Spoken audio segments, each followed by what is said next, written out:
Hi, welcome to my YouTube channel. ನಮ್ಮನೇಲಿ ಇವತ್ತು pork ತಂದಿದ್ರು. ನಾನು ಅದನ್ನು ಇವತ್ತು ಹೇಗೆ ಮಾಡ್ತೀನಿ ಅಂತ ನೋಡೋಣ ಬನ್ನಿ. ನಾನು ಮೊದಲಿಗೆ ಕುಕ್ಕರಲ್ಲಿ ಮಾಡೋಣ ಅಂತ ಮಾಡ್ತಾಯಿದ್ದೀನಿ. ನೀವು ಕುಕ್ಕರ್ ಇದ್ರೂ ಪರವಾಗಿಲ್ಲ, ಇಲ್ಲ ಓಪನ್ನಾಗಾದರೂ ಮಾಡ್ಕೋಬೋದು. ನಾನು ಪೋರ್ಕ್ನ ಚೆನ್ನಾಗಿ ಒಂದು 3 ಸತಿ ತೊಳೆದಿದ್ದೀನಿ. ಅರಿಶಿನ ಮತ್ತು ಉಪ್ಪು ಹಾಕ್ಕೊಂಡು ಚೆನ್ನಾಗಿ ತೊಳೆದು, ಎಣ್ಣೆ ಏನು ಉಪಯೋಗಿಸ್ತಾ ಇಲ್ಲ, ಯಾಕಂದರೆ ಇದೇ ಎಣ್ಣೆ ಬಿಟ್ಕೊಳ್ಳುತ್ತೆ. ಆದ್ದರಿಂದ ನಾವು ಎಣ್ಣೆ ಏನೂ ಹಾಕಬೇಕಾಗಿಲ್ಲ. ಹಾಕ್ಕೊಂಡು ಮಟನ್ ಹಾಕ್ಕೊಂಡು ಅದಕ್ಕೆ ಎಷ್ಟು ಬೇಕೋ ಅಷ್ಟು ಉಪ್ಪು ಹಾಕ್ಕೊಂಡು ಒಂದು 2 ಸ್ಪೂನ್ ಅರಿಶಿನ, ಒಂದು ಸ್ಪೂನ್ ಇಲ್ಲ 1.5 ಸ್ಪೂನು ಅರಿಶಿನ ಹಾಕ್ಕೊಳ್ಳಿ. ಅದಕ್ಕೆ ನೋಡಿ, ನಾನು ಎಣ್ಣೆ ಏನೂ ಹಾಕ್ಕೊಂಡಿಲ್ಲ, ಡೈರೆಕ್ಟ್ ಪೀಸ್ ಹಾಕಿ ಅದಕ್ಕೆ ಅರಿಶಿನ ಮತ್ತು ಉಪ್ಪು ಹಾಕ್ಕೋತಾಯಿದ್ದೀನಿ. ಹಾಕ್ಕೊಂಡು ಚೆನ್ನಾಗಿ ಮಿಕ್ಸ್ ಮಾಡಬೇಕು ಅದನ್ನು. ಇದು ಚೆನ್ನಾಗಿ ಎಣ್ಣೆ ಬಿಟ್ಕೊಳ್ಳೋದ್ರಿಂದ ನಾವೇನು ಎಣ್ಣೆ ಹಾಕೋ ಅವಶ್ಯಕತೆ ಇರಲ್ಲ. ಚೆನ್ನಾಗಿ ಮಿಕ್ಸ್ ಮಾಡಿಕೊಂಡು ಇದನ್ನು ಮಿಕ್ಸ್ ಮಾಡೋಕ್ಕೆ ಬಿಟ್ಟು ನಾವಿಲ್ಲಿ ಮಸಾಲೆ ರೆಡಿ ಮಾಡ್ಕೋಬೋದು. ಪೀಸ್ ಇಲ್ಲಿ ಒಂದು 2 kg ಅಷ್ಟು ತಂದಿದ್ರು ನಮ್ಮ ಮನೇಲಿ. ನಾನಿವಾಗ 2 kg ಅಷ್ಟು ಮಾಡ್ತಾಯಿದ್ದೀನಿ. ಹಿಂಗೆ ನೀಟಾಗಿ ಮಿಕ್ಸ್ ಮಾಡ್ಕೊಂಡು ಅದನ್ನು ಬೇಯಕ್ಕೆ ಬಿಡಬೇಕು. ನೋಡಿ, ಈ ಥರ ಮಿಕ್ಸ್ ಮಾಡಿ ಬಿಟ್ಟರೆ ಅದ್ರ ಪಾಡ್ಗದು ಬೇಯ್ತಿರುತ್ತೆ. ಅದು ನೀರೆಲ್ಲ ಸುಂಡಿ ಎಣ್ಣೆ ಬಿಟ್ಕೊಳ್ಳೋವರೆಗೂ ಬೇಯಕ್ಕಿಟ್ರೆ ನಾವಿಲ್ಲಿ ಮಸಾಲೆ ರೆಡಿ ಮಾಡ್ಕೊಬೋದು. ನಾನು ಈರುಳ್ಳಿ 3 ತೊಗೊಂಡಿದ್ದೀನಿ, ದಪ್ಪ ಕಟ್ ಮಾಡಿ ಇಟ್ಕೊಂಡಿದ್ದೀನಿ. ಇದೆಲ್ಲ ರುಬ್ಬಕ್ಕಲ್ವ, ಅದಕ್ಕೆ ದಪ್ಪ ಕಟ್ ಮಾಡಿ ಇಟ್ಕೊಂಡಿದ್ದೀನಿ. ಟೊಮೊಟೊ ಒಂದು 4 ತೊಗೊಂಡಿದ್ದೀನಿ ನಾನು, ಯಾಕಂದರೆ ನಮ್ಮ ಮನೇಲಿ ಹುಳಿ ಜಾಸ್ತಿ ಇರಬೇಕು, ಟೊಮೊಟೊ ಜಾಸ್ತಿ ಹಾಕಬೇಕು, ಹುಳಿಯಾಗಿರಬೇಕು ಅಂತ ಇಷ್ಟಪಡ್ತಾರೆ. ಹಾಗಾಗಿ ನೀವು ಬೇಕಾದ್ರೆ ಟೊಮೊಟೊ ಸ್ಕಿಪ್ ಮಾಡ್ಕೊಳ್ಳಿ, 1 ಇಲ್ಲ 2. ಮತ್ತು ಮೆಣಸಿನ್ಕಾಯಿ ಇದು ಖಾರ ಕಡಿಮೆ ಇತ್ತು, ಹಾಗಾಗಿ ನಾನು ಇಷ್ಟು ತೊಗೊಂಡಿದ್ದೀನಿ, ಒಂದು 25 ಮೆಣಸಿನ್ಕಾಯಿ ತೊಗೊಂಡಿದ್ದೀನಿ.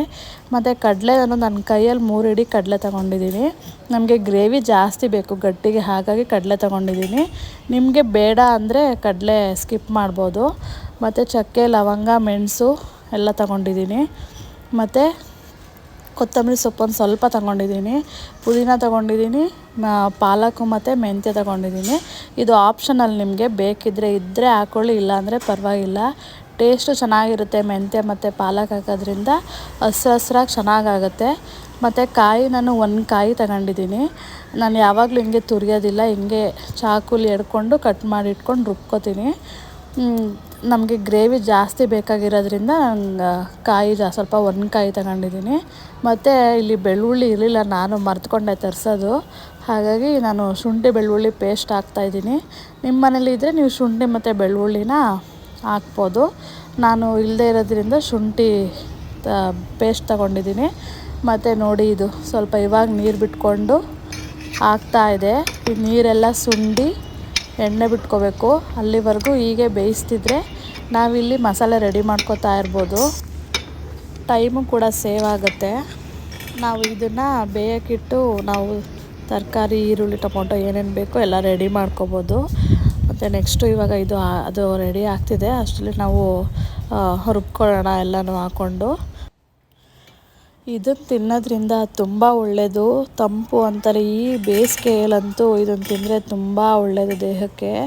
ನಾವಂತೂ 15 ಡೇಸು ಇಲ್ಲ ಮಂತ್ಲಿ ಒನ್ಸು 15 ಡೇಸ್ ಒನ್ಸ್ ಅಂತೂ ತರ್ತಾನೆ ಇರ್ತೀವಿ, ಮಾಡ್ತಾನೆ ಇರ್ತೀವಿ. ತುಂಬ ಹೀಟಾಗಿಬಿಟ್ಟಿರುತ್ತೆ. ಆವಾಗ ಇದನ್ನು ತಿಂದರೆ ತುಂಬ ತಂಪು, ದೇಹಕ್ಕೆ ಒಳ್ಳೆಯದು ಅಂತಾರೆ ತಿಂದರೆ. ಹಾಗಾಗಿ ನಾವು ಮಾಡ್ತಾನೆ ಇರ್ತೀವಿ ಇದರಲ್ಲೂ ಎಷ್ಟೊಂದು ವೆರೈಟೀಸ್ ಇದೆ, ಎಷ್ಟೊಂದು ಥರ ಮಾಡ್ಬೋದು. ನಮ್ಮ ಮನೇಲಿ ಜಾಸ್ತಿ ಇದೆ ಈ ಗ್ರೇವಿ ಥರನೇ ಇಷ್ಟಪಡೋದು. ಸಾಂಬಾರು ಮತ್ತು ಈ ಡ್ರೈ ಥರ ಮಾಡೋದ್ರೆಲ್ಲ ಅಷ್ಟೊಂದು ಇಷ್ಟಪಡಲ್ಲ, ಇದನ್ನೇ ಜಾಸ್ತಿ ಇಷ್ಟಪಡೋದು. ನಾವು ಅನ್ನಕ್ಕೆ ಚಪಾತಿ, ರೊಟ್ಟಿ ಈ ಥರ ಎಲ್ಲ ಮಾಡಿಕೊಂಡು ಇದನ್ನೇ ಜಾಸ್ತಿ ನಮ್ಮ ಮನೇಲಿ ಇಷ್ಟಪಡೋದವರು. ಮತ್ತು ಶುಂಠಿ ಬೆಳ್ಳುಳ್ಳಿ ಪೇಸ್ಟ್ ನಾನು 4 ಸ್ಪೂನ್ ಹಾಕ್ಕೊಂಡಿದ್ದೀನಿ. ಮತ್ತು ಸ್ವಲ್ಪ ಗಸಗಸೆ ಹಾಕ್ಕೊಂಡು ರುಬ್ಕೋತಾ ಇದ್ದೀನಿ. ಅದು ಇಲ್ಲಾಂದರೆ ಅಪರೂಪಕ್ಕೆ ಯಾವಾಗಾದರೂ ಒಂದೊಂದ್ಸತಿ ಸಾಂಬಾರು ಥರ ಮಾಡ್ಕೋತೀವಿ. ಅನ್ನಕ್ಕೆ, ದೋಸೆ, ಚಪಾತಿ ಯಾವುದಕ್ಕಾದರೂ ತಿನ್ಬೋದು. ಇದು ಅಷ್ಟೇ, ಈ ಗ್ರೇವಿನೂ ಅಷ್ಟೇ, ಚಪಾತಿ, ಅನ್ನ, ದೋಸೆ, ಇಡ್ಲಿ ಯಾವುದಕ್ಕಾದರೂ ಚೆನ್ನಾಗಿರುತ್ತೆ. ಅನ್ನಕ್ಕೂ ಅಷ್ಟೇ, ಅನ್ನಕ್ಕೂ ತುಂಬ ಚೆನ್ನಾಗಿ ಟೇಸ್ಟಾಗಿರುತ್ತೆ. ಈಗ ಮಸಾಲೆ ರೆಡಿ ಆಯಿತು.